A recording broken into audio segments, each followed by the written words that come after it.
يا ابن اللعيبة يا بن شرقي، يا ابن الحريفة، يا ابن الموهوبة.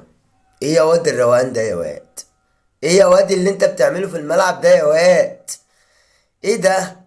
يا اخي احنا كجمهور الاهلي نحب نشوف الكورة في رجليك يا اخي. يا اخي الكورة بتيجي في رجليك بتتدلع.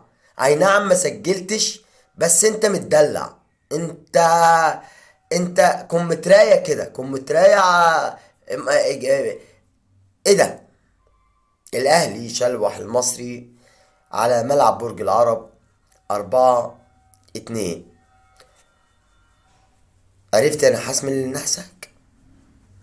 مش عايزة كلام يعني عرفت النحس جاي منين؟ يعني عرفت.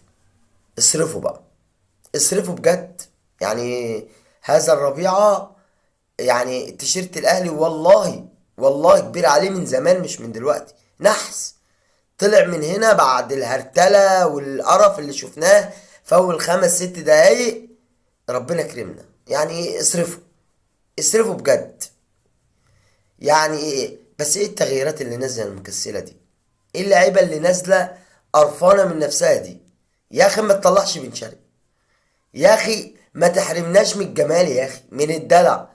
انت غيرت 4 5 تغييرات ما لهمش اي 30 لازمه. لعيبه نازله مكسله، وعلامه استفهام على اكرم توفيق بصراحه. يعني علامه استفهام بجد. يعني ده يعني ليه ليه طالما بره حسابات بتلعبوا ليه يا نحاس يا عماد؟ يعني وشد على اللعيبه اللي بتقعد جنبيك على الكرسي. نازله مكسله، نازله قرفانه، نازله مش عايزه تلعب كوره.